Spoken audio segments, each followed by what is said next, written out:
Alright guys, going to do a little bit of a review of some of these weekend fights. Alright, for those of you ain't watched it, you'll learn a little bit. I'm not the greatest in communications anymore. I'm losing something from my brain to my mouth. A lot of problems. I'm old as hell. Got hit in the head one too many times and other stuff.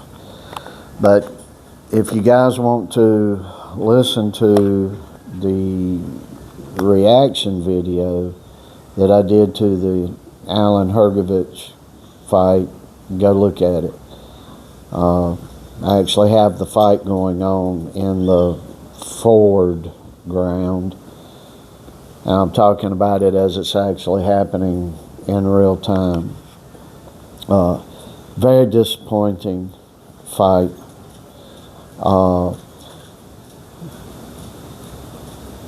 Hrgovic did what he needed to do. He is the guy can hit decently hard. He is really good at Olympic style fighting. And when I say Olympic, did I have to even explain this? Means that boxing is losing a lot of knowledge. Olympic style fighting is amateur style fighting. Standing there giving the 1-2, 1-2 as the primary. And am I saying that's a bad style? No.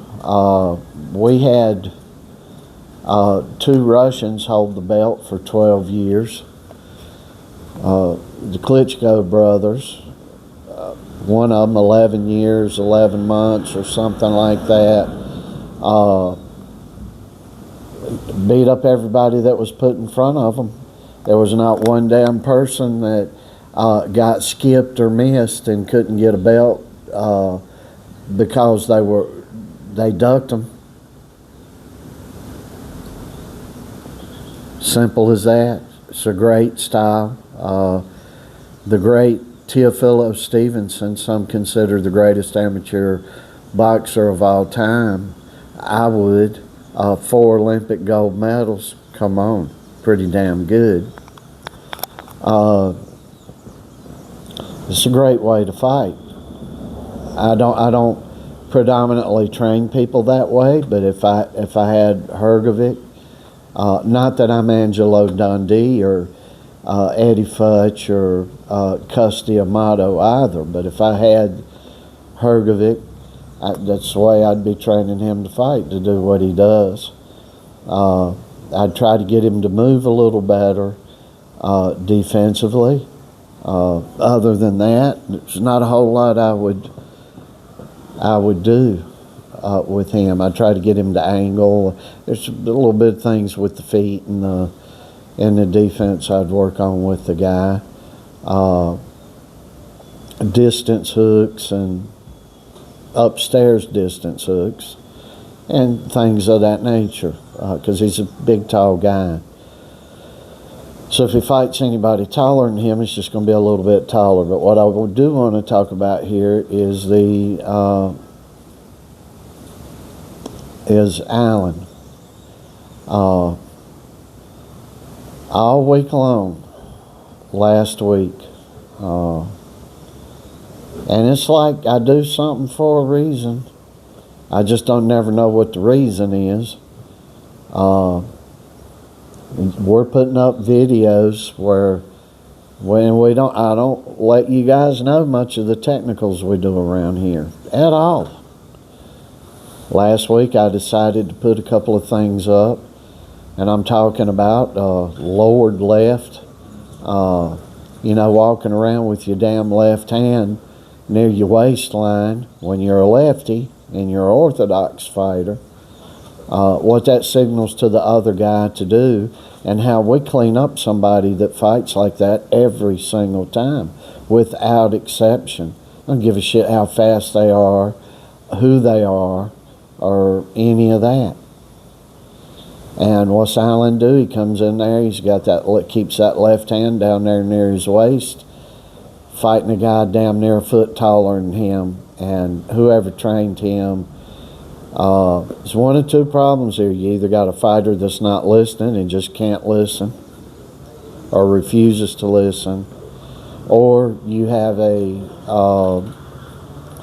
fighter that's not being trained well. If I ran up on something like, I would have been out of his corner. I would have been, and I didn't hear in the corner. Keep your damn left hand up. Get that effing left hand up. Get that hand up. Maybe they were saying that and I just missed it. But with somebody that's got the reach like that, the height like that, and they're more of an Olympic, they are an Olympic style fighter. He went in there with the game plan to lose, to definitely lose, to not have a chance.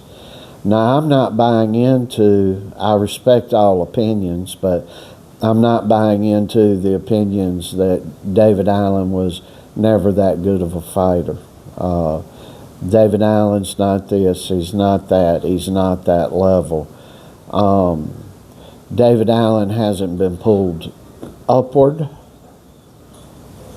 and hasn't been pulled across lines to be in the next stage of fighter. That's what that is. That's not the fighter's fault. That kid can fight. He's a lazy fighter. I always say he's the laziest fighter, and when I've seen him win, I've been like, lazy fighter, lazy win. You got a guy that maybe is psychologically right to fighting, but just says certain things to mess with other people's psyche.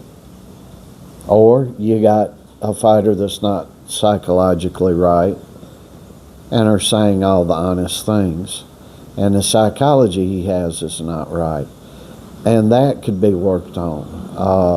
There's no magic bullet to fix any of that, but that stuff can be fixed. But he went in there with a awful on-set game plan that I saw through what he was doing, irrespective of the game plan that others may have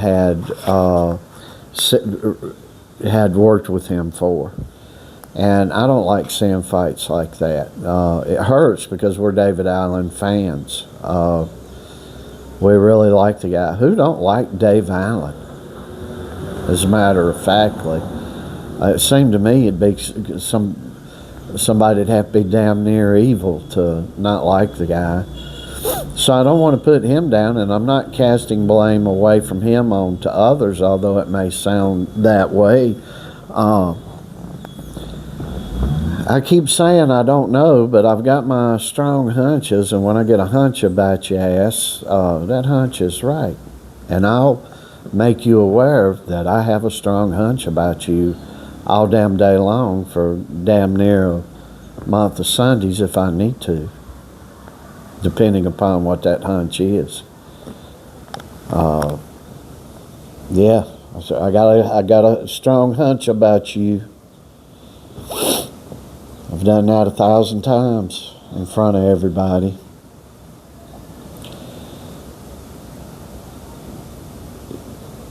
I think he needs to retire right now. I think he's 33 or 34.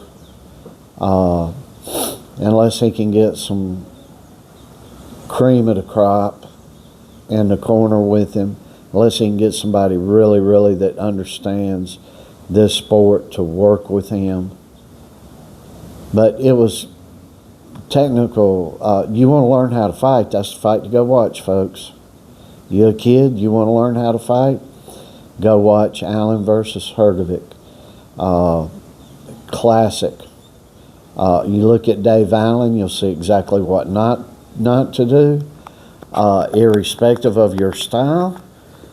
You look at Hrgovic and you can see exactly what to do. And you can just get in there and get in an Olympic type style. All you got to do is get out of the way of haymakers, wide, vicious punches coming in like this, where you're going to get hit with the damn thumb of the glove and the side of the fist, and give the 1-2s. Because it's just, that man's not going to hold his hands up. He does not know how to protect himself. The other guy, I think his name's Joe Joyce, he's strong-boned. Nobody can... Boy, are you kidding me? The shit that people come up with in this sport. The shit that they come up with in this sport and how idiotic a sport is getting. Leads me to believe, just like politicking and everything else, maybe they're manufacturing guys for people to like that say certain things or whatnot, and they're dumbing down the sport intentionally, just like they do in politicking and education. But it's just mind-boggling how damn dumb that what people will fall for. He's fighting on the rear foot. He's fighting on the... What the hell does that mean? You got an announcer standing here wanting to be educated in a sport they don't know nothing about. You sit and listen to them half the time, and the guy that's losing points-wise, big time, maybe 2-point rounds every other round, losing by, they'll sit you there running their mouths, having you think that guy, the guy that's losing, is winning. So it kind of helps the establishment in boxing throw fights. So now you got the corruption on it, which you've always had, and you got the stupidity of the sport. Then you go in, all you see online is this Carano girl and that other gal, I forget her name, and I should know the other gal's name, but I remember the Carano name. And you got them two fighting, and 14, 16 second fight, and that's all they've been blah, blah, blah, blah, blah, blah, blah, blah. And at least on my end, from what we see, it was the Alan Hrgovic fight, which is a good teaching tool for young boxers.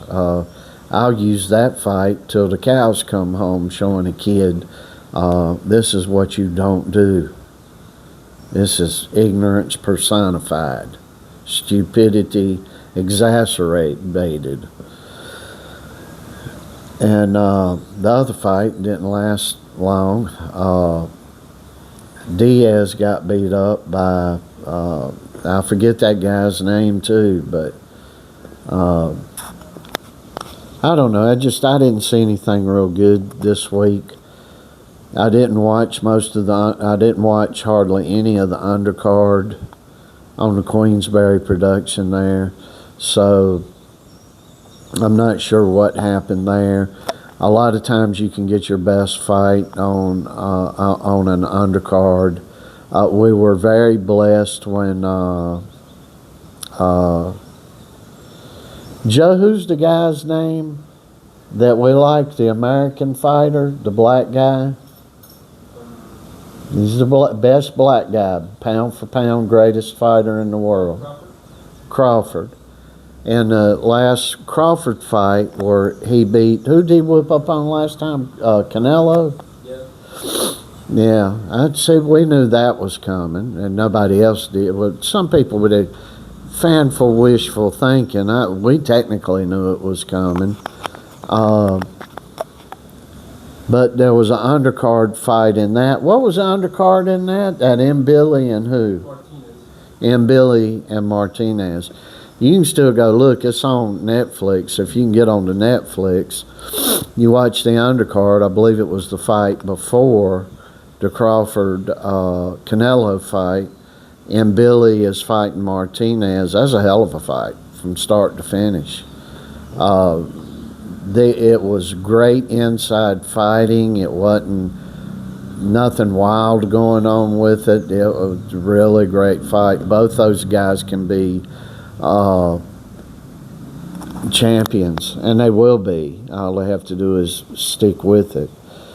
So, in essence here, I don't want to get everybody mad at me. I don't want to be mad at Dave Allen or come off sounding bad.